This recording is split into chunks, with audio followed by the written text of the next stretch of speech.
Então eu queria passar, vocês que têm frequentado aqui há mais tempo, nós fizemos esse check-up, esse diagnóstico de Jesus sobre a nossa fé, em cima das 7 igrejas do Apocalipse. Então a gente passou as últimas 7 semanas, pulando o aniversário da igreja, refletindo em o que Deus falou para cada uma dessas igrejas, tá? E terminamos no terror das igrejas, que é Laodiceia, na semana passada. E hoje eu queria voar de avião em cima dessas igrejas. Eu queria que nós entendêssemos o mapa, o todo dessas igrejas, para que cada um de nós, a minha oração é que o Espírito Santo fale ao coração de cada um de nós, para que cada um de nós possa entender aonde você está e como que você pode talvez recuperar aquilo que você perdeu, ou encontrar aquilo que você não tinha encontrado ainda. E eu estava pensando sobre isso e eu lembrei de um barco. Lógico que esse 1 grau aqui não é 1 grau, né, gente? Mas a ideia aqui é que um pequeno desvio de rota na navegação vai te levar para um destino completamente diferente do que você planejou.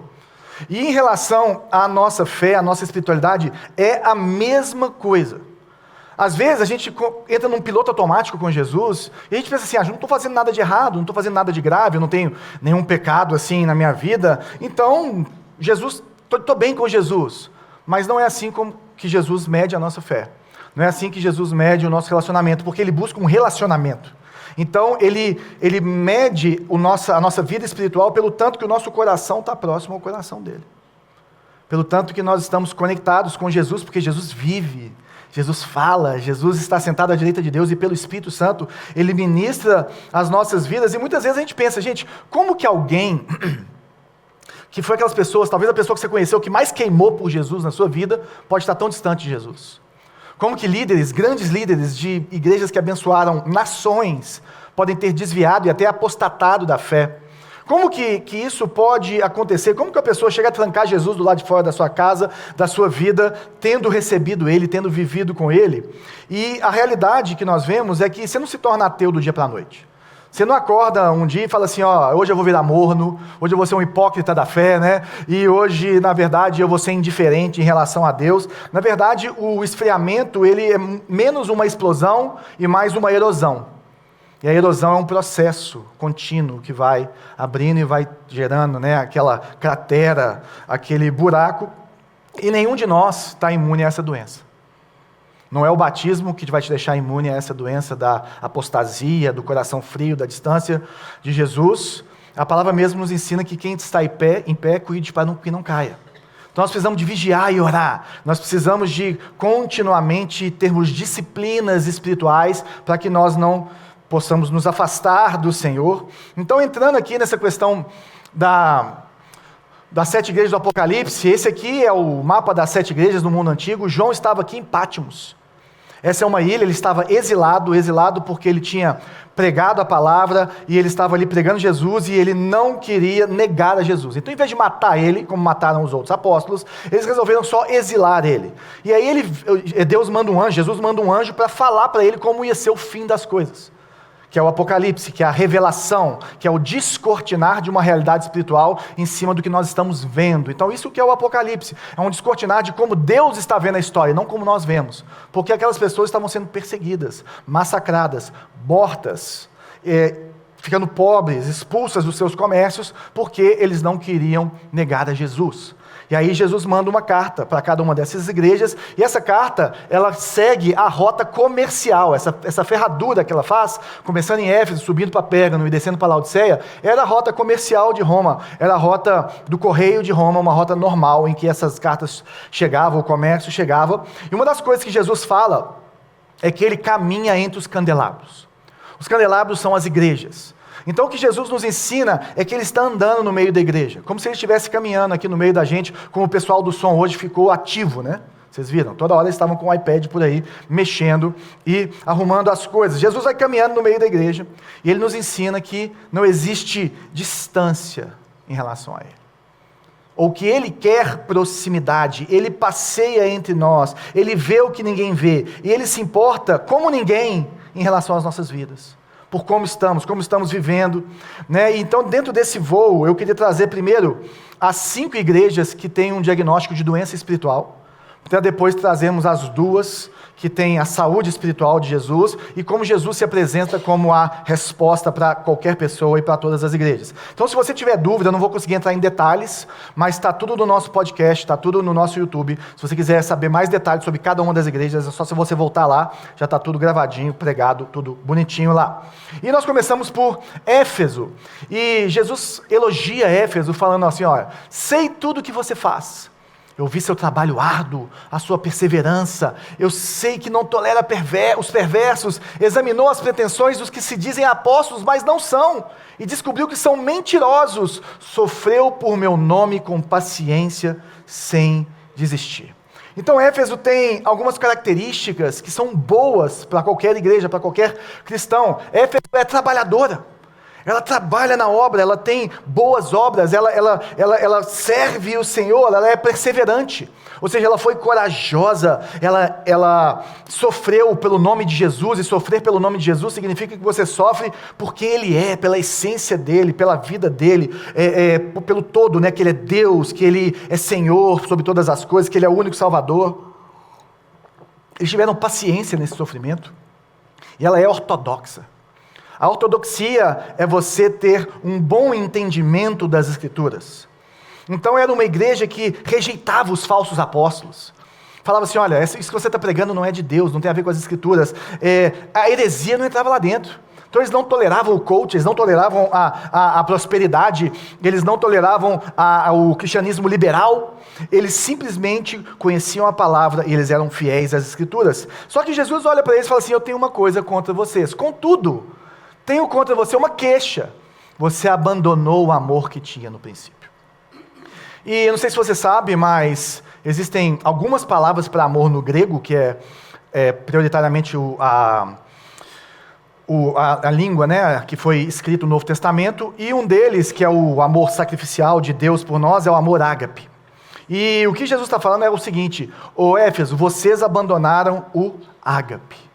E o que significa o ágape? O ágape significa o seu fascínio por Deus.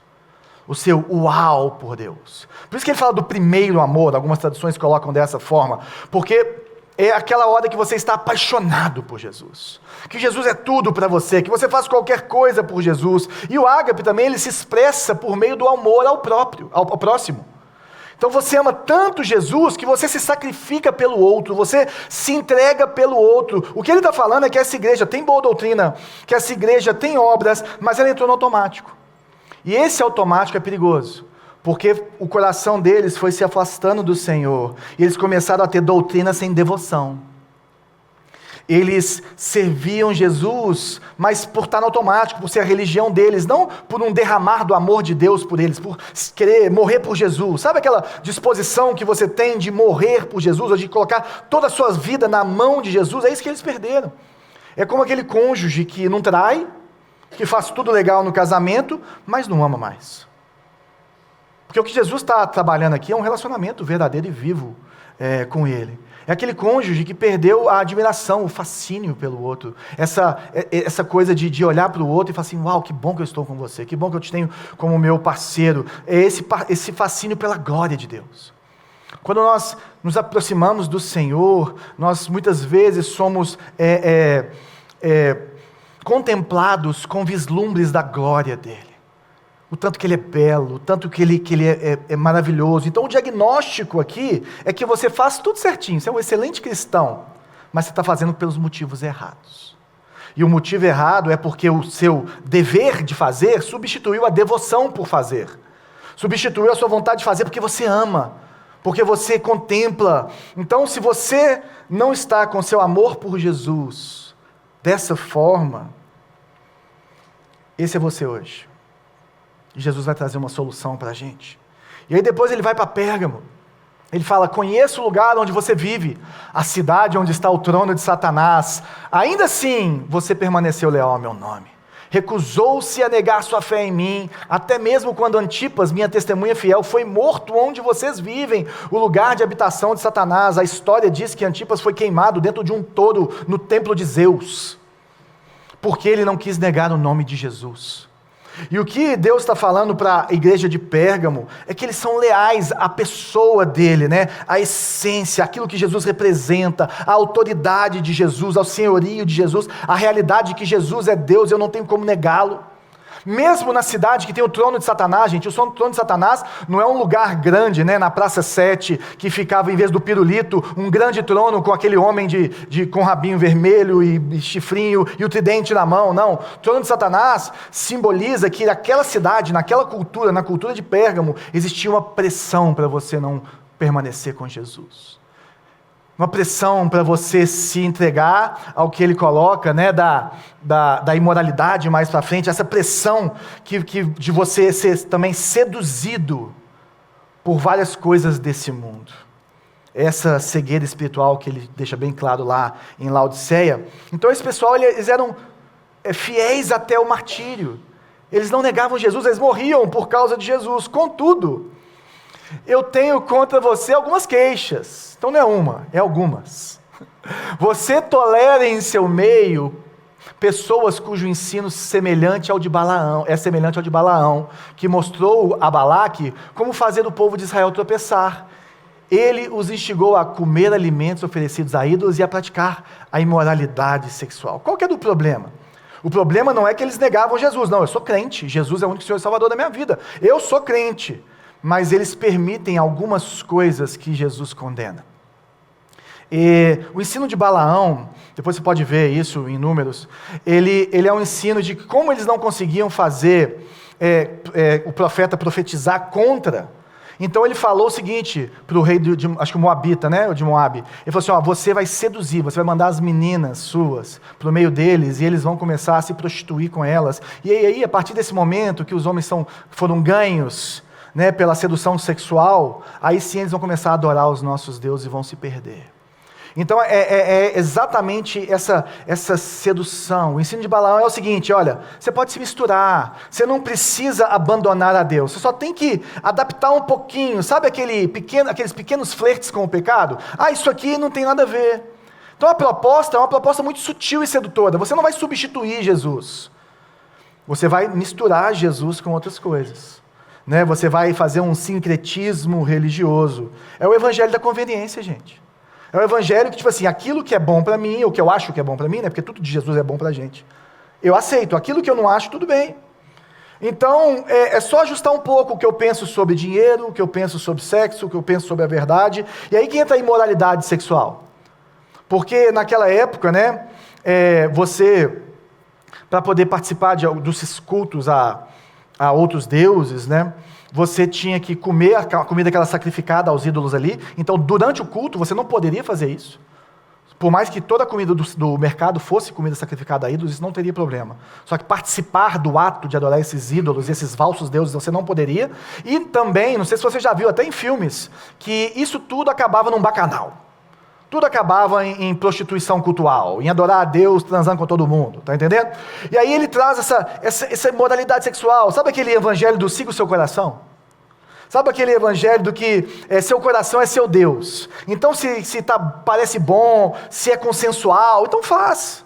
Isso justifica a pornografia, o sexo fora do casamento, o adultério, a busca incessante que muitas pessoas têm, que a nossa cultura tem, por viver ou ter só sentimentos bons.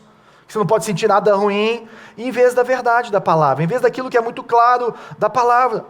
Então você pode cortar caminhos, você pode bajular certas pessoas, você pode comprometer a sua ética, você pode sacrificar o seu domingo no trono do trabalho, ou sacrificar a sua família no trono do trabalho, que não tem problema. Ou seja, esse pessoal foi seduzido por falsos ensinos e pela tentação. Eles racionalizaram algumas coisas que não deveriam, pensando que não é tão grave, todo mundo faz. Esse é o diagnóstico de quem ainda acredita em Jesus, ainda ama Jesus, mas abriu algumas concessões.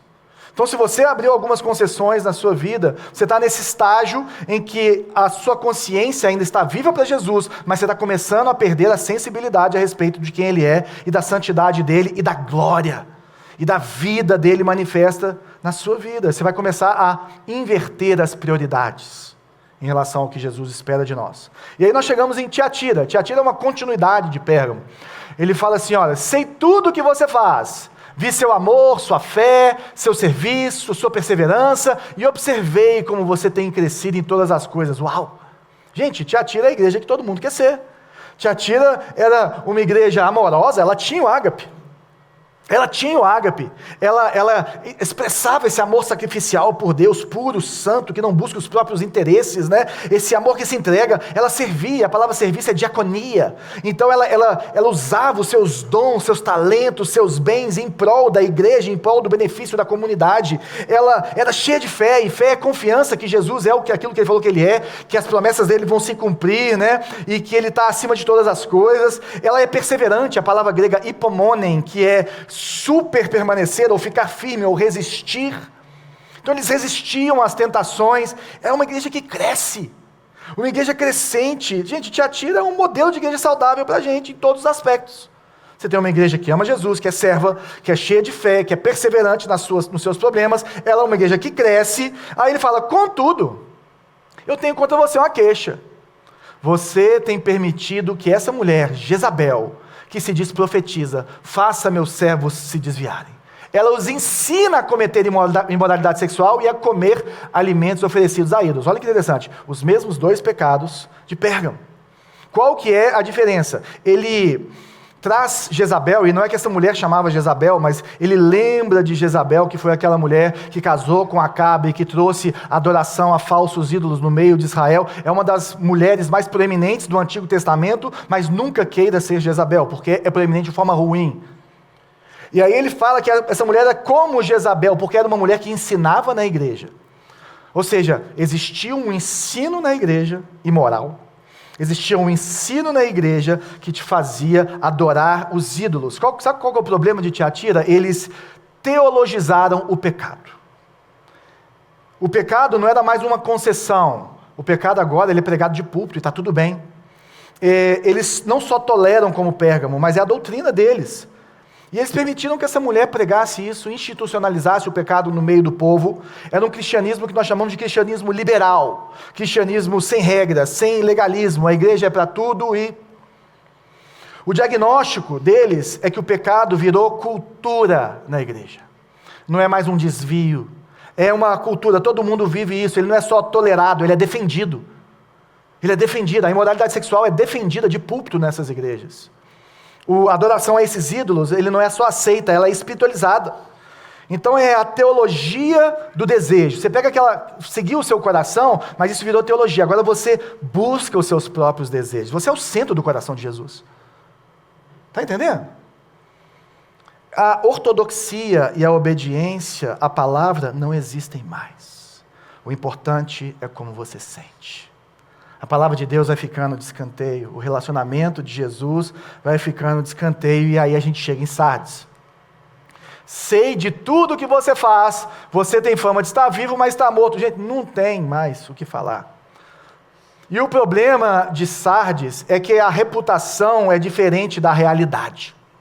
O problema de Sardes é que você tem uma reputação excelente. Você é aquela pessoa que os irmãos da igreja, o pastor, acham que você é super crente. Você é dizimista, fiel da igreja. Você é uma pessoa que serve, você é uma pessoa que tem uma moralidade, casado com a mulher da sua mocidade.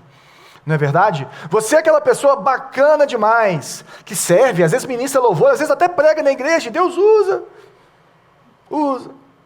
Porque uma igreja morta, uma pessoa que está com a sua espiritualidade morta, a espiritualidade virou teatro.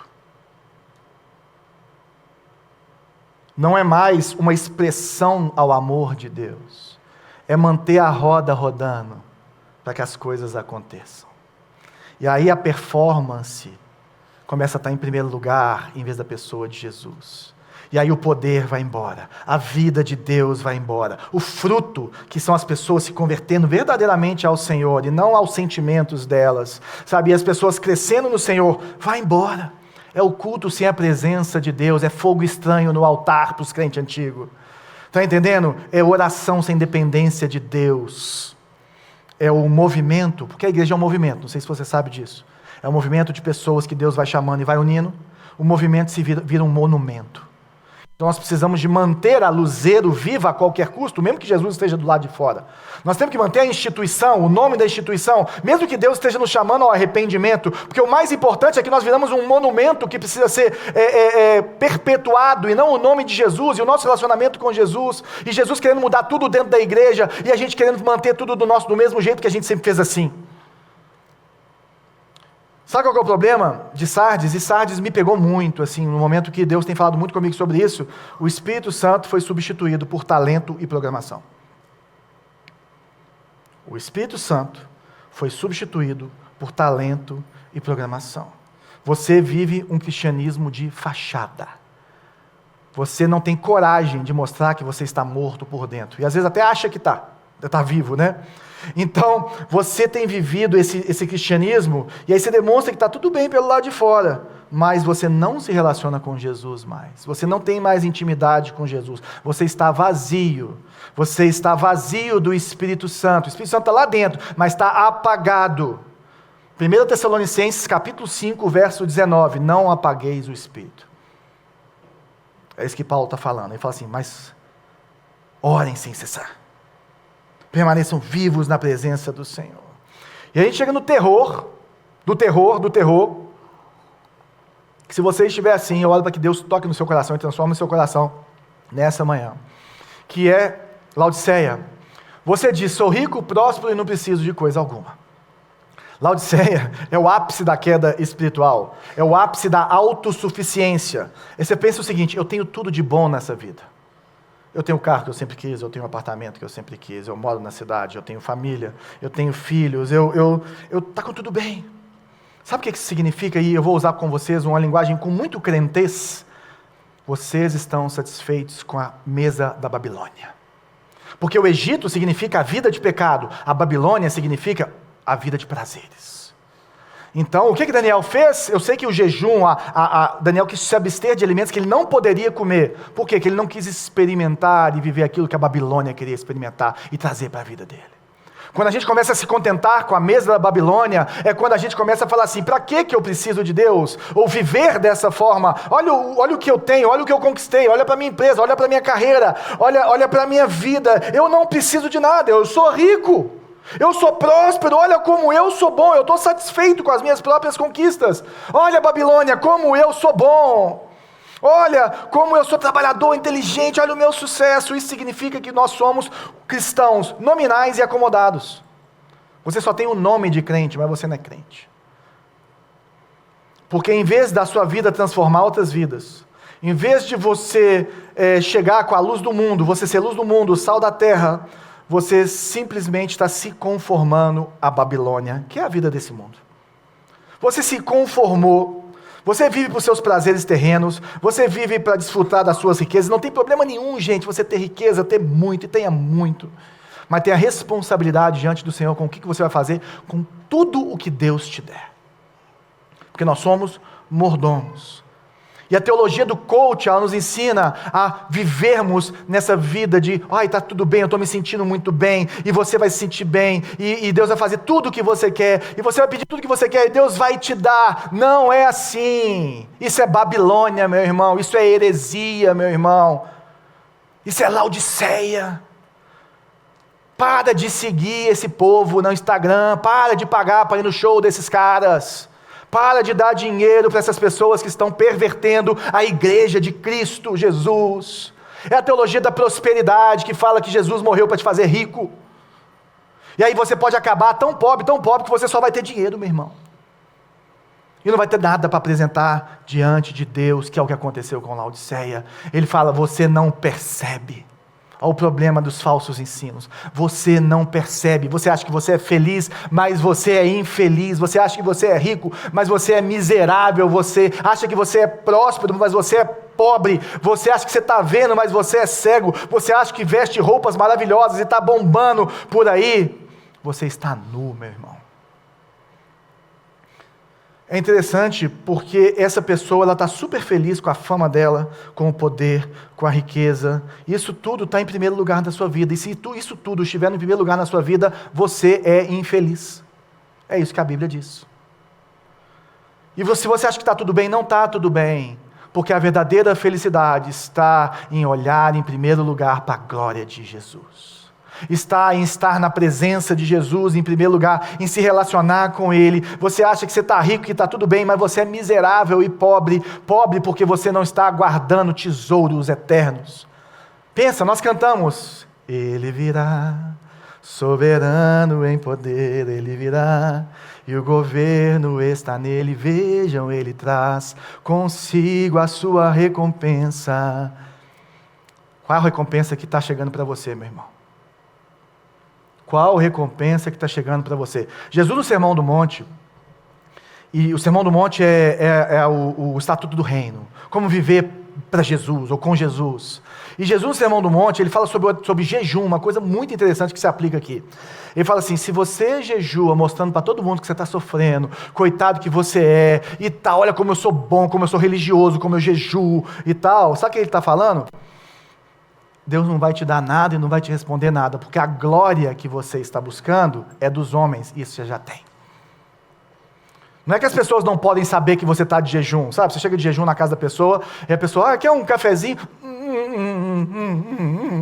Se eu falar é pecado. Não, não é isso que a palavra ensina.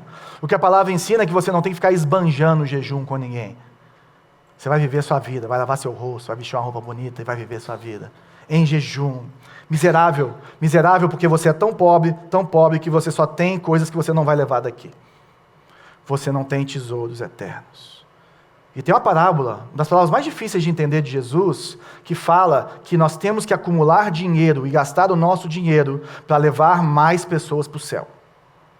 É a parábola do mau administrador, depois procura ela lá. Ele fala assim: você vai usar toda essa sua estultícia, toda essa sua esperteza para não ficar mal e sem trabalho, para levar a gente para o céu. Porque o que nós vamos levar daqui é as pessoas que vão para o céu com a gente. Você está nu, você está achando que seu sucesso, que a sua BMW, que a sua Mercedes é maravilhosa, que a sua roupa é maravilhosa. Deixa eu te falar, é maravilhosa mesmo, é lindo, deve ser maravilhoso dirigir esse carro. Mas, se isso está em primeiro lugar na sua vida, e se você acha que Jesus te mede pelo carro que você dirige, você está muito errado. Se você acha que Jesus te mede pela roupa que você veste, você está muito errado. Se acha que Jesus te mede pelo tamanho da sua conta bancária, você está muito errado. Jesus está olhando o percentual que você está doando para a obra dele. Jesus está olhando ao tanto que você está dando do seu tempo para abençoar as pessoas. É como você trata as pessoas, é o fruto do Espírito na sua vida. Você está nu. Você está nu diante de Deus, você está perdido em seus pecados, e nada, seu dinheiro, sua fama, nada disso pode cobrir o seu pecado. Só o sangue de Jesus. Só o sangue de Jesus, só a vida de Jesus, só as vestes brancas. Então, gente, cuidado, porque nós podemos estar cegos. E nós precisamos do colírio de Deus. E o colírio de Deus, ele nos faz enxergar que nós somos pobres de espírito. Bem-aventurados os pobres de espírito. Aí Jesus usa aquela expressão mineirês dele, né? Presta atenção. Presta atenção, eu estou à porta e bato. Jesus está falando assim: olha, eu estou do lado de fora da sua vida, eu estou do lado de fora do seu coração, eu estou do lado de fora de como você decide as coisas, eu estou do lado de fora de como você busca direção para a sua vida. Esse é o fundo do poço, gente. Jesus está do lado de fora e fala assim: ei, posso entrar no culto hoje, pastor? Tem como me colocar para dentro? Tem como pedir para eu reinar nessa igreja que eu morri por ela? Se esse é você, se Jesus está do lado de fora da sua vida, cuidado. Eu tenho amigos queridos que começaram a comer à mesa da Babilônia e se perderam e deixaram Jesus do lado de fora. Eu tenho orado por eles. Então, um resumo do que nós estamos falando, dos 5 diagnósticos da doença espiritual. Se você perdeu a sua paixão por Jesus, o seu amor, o seu ágape, essa vontade de se entregar para Ele e se entregar para o outro, para que tenha as boas obras com a intenção correta, com o coração correto, você é Éfeso. Se você tem tolerado pequenos pecados na sua vida, você é Pérgamo. Se você tem tolerado pequenas coisas, se você tem visto ou entendido que os seus desejos podem ser satisfeitos porque está tudo bem, se você já justificou e normalizou o pecado, teologizou o pecado, você é Tiatira. Se o seu cristianismo já virou um cristianismo de fachada, se você já não tem mais relacionamento com Jesus, se você está morto espiritualmente, se você fosse ser muito franco, você nem lembra a última vez que você leu a Bíblia direito? ou que você quis se relacionar com Jesus, você é Sardes. Agora, se você está vivendo a sua vida como diria o profeta, vamos viver tudo o que há para viver, vamos nos permitir? Lulu Santos, você é Laodiceia. Você trancou Jesus do lado de fora. E cuidado, porque eu tenho certeza que isso não foi uma explosão, isso foi uma erosão, que gradualmente começou na sua vida. Mas existe cura, e essa aqui é a boa notícia dessa manhã. E eu queria que você abrisse o seu coração, abrisse os seus olhos, abrisse os seus ouvidos e pedisse para Jesus falar com você nessa manhã, que o Espírito Santo toque o seu coração nessa manhã, para que quando você começar a planejar o seu próximo ano, que está aí, virando a curva, você coloque Jesus em primeiro lugar. Você coloque tempo com Jesus em primeiro lugar. Você coloque a obra de Jesus em primeiro lugar. Você coloque a vida de Jesus em primeiro lugar. Olha como são diferentes as igrejas de Esmirna e Filadélfia. Ele fala, conheça as suas aflições, a sua pobreza, mas você é rico. Esmirna, as aflições, essa palavra no grego significa aperto, esmagamento. Eles estavam sendo esmagados pela cultura. Eles estavam sendo perseguidos porque eles não abriam mão da santidade de Deus e da vida com Deus. Eles estavam sendo caluniados. As pessoas inventavam mentiras sobre eles. Eles estavam empobrecendo porque eles perdiam comércio e relacionamentos comerciais, porque eles não abriam mão de Jesus, porque eles não iam mais adorar aqueles falsos deuses nos seus templos, porque eles seguiam a Jesus. Estavam tentando forçá-los a abandonar a fé, mas não. Numa cidade rica, eles estavam se tornando pobres. E aí Jesus olha para aquilo, para descortinar essa realidade espiritual e fala assim, vocês é que são ricos nessa história. Sabe por quê?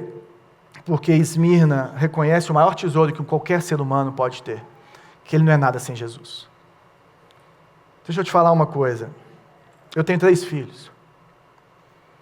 Daqui a 100 anos, 120 anos, o carro que eles dirigiram não vai importar. O tanto de dinheiro que eles fizeram, não vai importar. O casamento, a festa de casamento que eu der para minha filha, se eu puder ajudá-los a ter a primeira moradia, não vai importar. Vai importar se Jesus foi o melhor amigo deles ou não. Você está entendendo? Daqui a 100 anos, sabe o que vai importar, meu querido? É se você teve um relacionamento verdadeiro com Jesus ou não. Porque ele virá. E o trono branco está aí. E ele vai olhar para cada um individualmente e vai falar assim, deixa eu ver o que você fez, Patrícia, com os talentos que eu te dei. Com a influência que eu te dei. Com a vida que eu te dei. Deixa eu ver. Agora, se você se mantém nesse lugar de pobreza espiritual, pobre de espírito, que você reconhece que você não é nada sem Jesus. Sim, muitas vezes as pessoas te veem como uma pessoa digna de dó pelas suas escolhas de andar com Jesus. Não se esqueça que Jesus está olhando para você falando assim, você é rico. Porque a riqueza dessas pessoas que estão olhando para você são as riquezas que o mundo vê. E elas vão passar. Mas a que Deus vê é uma fé provada e aprovada. A que Deus vê é aquela pessoa que acumula tesouros do céu, que sei lá o que vai ser isso. Mas é de Jesus e é bom. A riqueza que a gente acumula é uma comunhão, um relacionamento profundo com Jesus Cristo e uma comunhão com o seu sofrimento que nós ficamos felizes por sofrermos com Ele e por Ele. Gente, os apóstolos eram presos, eles falavam, uau, ficamos presos porque nós acreditamos em Jesus e porque nós pregamos Jesus. Vamos cantar um corinho, Paulo, para a gente agradecer a Deus porque a gente está preso por causa de Jesus? Vamos! Não é ligar para o Moraes, está entendendo? A fé real custa algo. Em primeira coisa, ela custou a vida de Jesus por você. Ele encarnou. Esse é o significado do Natal. O Deus que tinha tudo, o Deus perfeito, Ele encarna para que pessoas imperfeitas possam se relacionar com Ele. É o Rei dos Reis e Senhor dos Senhores, que se torna servo. A fé real custa algo, custou tudo para Ele, a vida dele. Mas a fé real também, ela passa por carregarmos a nossa cruz. Ela passa por escolhermos Jesus todos os dias. Existe uma parábola, nas parábolas do fim dos tempos de Jesus, que está lá em Mateus 24 e 25, quando ele vai falando sobre os fins dos tempos, como é que vai ser, das 10 virgens. 10 virgens, 10 crentes. E esses 10 crentes, eles têm uma lamparina, que é a sua vida com Deus, que tem o óleo. Tá? 5, na que Jesus aparece no meio da noite, que ele vai vir como um ladrão. Então Jesus vai vir como ladrão, quer dizer que ninguém sabe a hora. Então, quando você tiver alguém que está prevendo a hora, você já desliga a televisão ou bloqueia, porque quem prevê a vinda de Jesus não entendeu nada da palavra, você não quer ouvir essa pessoa, é neófito. Ele vem como ladrão, quer dizer que ele vai vir na hora que nós não esperamos, mas ele não vai nos pegar de surpresa, porque nós temos que estar pronto para a vinda dele. É essa que é a virada de chave. E as 5 que não estavam prontas, elas falaram, e agora? O meu óleo, a minha lamparina vai apagar e eu não vou conseguir encontrar com ele. Tem como você me emprestar óleo? Ela falou assim, vai comprar no mercado. Gente, não tinha posto 24 horas. Ele está falando que existe algo no seu relacionamento com Deus, na sua vida com Deus, em que você vive esperando Jesus e vivendo para Jesus, que ele vai chegar e você tem que estar com a sua lamparina pronta, acesa, e não morto. E não com Jesus do lado de fora. Sabe o que é a lamparina acesa? É que você vai viver na sua vida, pregando o Evangelho, testemunhando quem Jesus é, e mostrando o reino de Deus e a sua justiça. Isso é uma lamparina cheia, é o fruto do Senhor na sua vida. E um relacionamento verdadeiro com Ele. Enquanto nós estivermos valorizando Jesus e o reino dEle, acima de tudo, até em relação à nossa própria vida, nós estamos no caminho certo. A igreja de Esmirna, ela era pobre, mas ela era fiel. Ela era rica diante de Deus. Ela era pobre, mas ela possuía tudo, porque ela enriquecia espiritualmente e eternamente a muitas pessoas. E aí nós temos Filadélfia. Sei de tudo que você faz. Abri para você uma porta que ninguém pode fechar. Você tem pouca força, mas ainda assim obedece à minha palavra. Não negou o meu nome. Gente, olha que coisa linda. Eles sabiam que a força deles não era suficiente para viver para Jesus.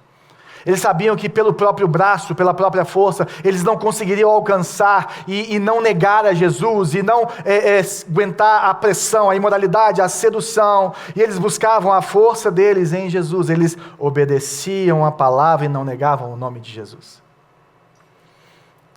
O que é a dependência espiritual dessas duas igrejas? Então a saúde delas vem, primeiro, de dependência. E não autossuficiência. Você depende de Jesus, independente do que você tem, de como está seu negócio, você está bombando. Todo dia você tem que falar assim, Jesus, se o negócio virar, se o barco virar, se o vento virar. É uma lei que passar no Congresso, tá? Você não tem nada. Quem passou pelo plano Collor lembra. Dependência. Obediência à palavra. Você tem uma visão saudável das Escrituras e você obedece essa visão saudável. Você tem fidelidade ao nome de Jesus, você não larga Jesus por nada, meu irmão. Outro dia eu estava no Jogo do Galo com um amigo meu, um cara que a teologia dele é completamente diferente da minha. E ele falou assim comigo, João, uma coisa que eu não quero é ficar longe de Jesus. E tudo que está escrito na palavra também é verdade, eu quero viver aquilo tudo. Eu falei, uau, de você? Amém. Fidelidade e perseverança nas aflições. Perseverar nas suas dificuldades, porque Ele está provando e moldando a sua fé. Então essas igrejas elas eram fracas aos olhos humanos, mas elas eram extremamente ricas em relação a Deus. E qual que é o remédio que nós temos que buscar? E o remédio é Jesus. O remédio é o próprio Cristo, e no começo dessas cartas, normalmente ele se apresenta com algumas características, né? É o tipo de médico que aquela doença precisa. Ele fala algumas qualidades, para quase todas, nem todas, e algumas coisas que não são boas, e termina falando que ao vencedor ele vai dar alguma coisa. Eu queria terminar, aterrissar essa mensagem na solução da nossa vida, que é o próprio Jesus, e eu trouxe aqui para a gente um resumo. Jesus é o remédio porque para você que o seu amor está se esvaindo, que o seu ágape está se esvaindo, Ele anda no meio da igreja, Ele caminha com você, Ele quer ter um relacionamento com você, Ele não quer ser um Deus distante, Ele é Emanuel, é o Deus conosco, então Ele quer um relacionamento vivo com você. Volte-se para o Senhor e fala, Jesus, eu quero me relacionar com você. Aonde que eu perdi esse primeiro amor? Aonde que eu perdi isso? Se você está como Pérgamo, aceitando pequenos pecados, ele tem a espada de 2 gumes. E a espada, ela mostra o que é pecado e o que não é. O que é verdade e o que não é. Ela separa juntas e ligamentos, alma e espírito. A espada, a verdade que corta o engano, a verdade que mostra para a gente que isso aí não vem de Deus e que isso está atrapalhando a nossa vida com Deus. Tem vezes, gente, que você realmente não acredita, que certas coisas são pecado, e está tudo bem, se você está começando a caminhar com Jesus, tem coisas que você tem que caminhar na fé, e Deus tem que se revelar a você, e nós como cristãos mais velhos, precisamos ter paciência nesse começo da caminhada, está tudo bem, mas eu tenho certeza que se você caminhar com Jesus, buscando um relacionamento verdadeiro com Ele, querendo se encher do Espírito Santo e viver essa doutrina, em algum momento as escamas dos seus olhos vão cair e você vai ver que pecado é pecado, inclusive aquilo que você acha que é loucura nesse mundo, ou na palavra. Ele tem a espada. Tiatira, você já teologizou os seus erros, né? Tem gente que em vez de mudar de vida, vai para a igreja que aceita o pecado dela, e está cheio por aí, e cada dia que vai passar vai ter mais. Ele tem os olhos como chamas de fogo. É os olhos que veem aonde ninguém vê e que chegam lá no fundo do seu coração e queimam toda a impureza que existe dentro de você e que vai purificar a sua vida. Só que junto desses olhos como chama de fogo, ele fala que ele tem os pés como bronze polido. E sabe para que ele vai usar esses pés como bronze polido? Para esmagar todo o pecado, toda a injustiça, tudo de ruim desse mundo, antes de trazer o reino eterno dele. Aí você que teologizou o pecado, você vai ficar num lugar difícil. Porque Jesus vai começar a queimar e a pisar tudo aquilo que você achou que estava de boa com ele, você vai ver que não está de boa. E que ele vai tirar isso tudo desse mundo. Sardes. Ele tem os 7 Espíritos, que significa a plenitude do Espírito Santo, o enchimento pelo Espírito, uma vida no Espírito Santo. Você precisa vivificar, você está morto. Quem nos traz a vida? O Espírito. Você precisa se encher do Espírito, não apaga o Espírito, não se embriague com vinho, mas com o Espírito Santo de Deus. Efésios, no capítulo 5. Então nós precisamos de nos enchermos do Espírito Santo. O Espírito Santo é uma pessoa que habita em nós, é uma das pessoas da Trindade, e ele fala, ele nos convence do pecado, da justiça e do juízo, ele nos dá poder para testemunhar, ele é Deus, ele habita em nós, e Paulo escreve para Efésios ou para Colossenses, ele fala assim, olha, o mesmo poder que ressuscitou Jesus dos mortos atua hoje na igreja. O poder que ressuscitou Jesus dos mortos atua em nós e habita em nós. Se você recebeu Jesus como Senhor e Salvador da sua vida, se você nasceu de novo, então se você está morto, meu irmão, busque se encher do Espírito Santo de Deus. Para Laodiceia, ele fala que ele é o amém. Ele é o cumprimento das promessas de Deus. Ele é o sim de Deus. Ele é a verdade absoluta. Ele é a verdade final que nos desperta para a verdadeira vida. Gente, Jesus é a resposta. E aqui ele termina em cada carta, ele fala, quem tem ouvidos, ouça o que o Espírito diz. E eu queria te encorajar agora, que você fizesse uma oração aí aonde você está. Pedir para o pessoal do louvor vir para cá. E eu quero que você peça de todo o seu coração, e se você não está à vontade com isso, não precisa fazer. Não precisa fazer. Eu queria te encorajar e não te oprimir. É diferente. Se você ouviu e se o Espírito falou com você, eu quero que você reaja ao que o Espírito Santo está falando no seu coração. Se ele não falou nada, você pode orar falando assim, fala comigo hoje. Eu quero que você pense, onde você está nesse mapa das 7 igrejas? E eu peço que você ore pedindo para que Jesus venha e cure a sua espiritualidade. Se você ainda não entregou a sua vida para Jesus e está aqui nos visitando hoje, e se Jesus, ou se ficou claro para você que Jesus é Deus e que não existe outro caminho para Deus, senão Jesus, que Ele existe, que Ele é real, e que Ele vive, que Ele ressuscitou, e que você precisa de salvação, Ele quer te dar a salvação hoje. A única coisa que você precisa fazer é uma oração, falando: Jesus, eu sou pecador, eu estou distante do Senhor, vem entrar na minha vida, reina na minha vida, vem ser o meu Deus, eu te aceito como o meu único e suficiente Senhor e Salvador. Agora, se não, o que nós precisamos hoje, se você não é Filadélfia, Esmirna, o que nós precisamos é de arrependimento.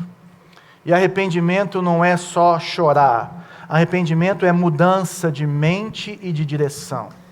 Arrependimento é jogar fora no lixo aquilo que é lixo e aquilo que Jesus mostrou para você nessa manhã que é lixo.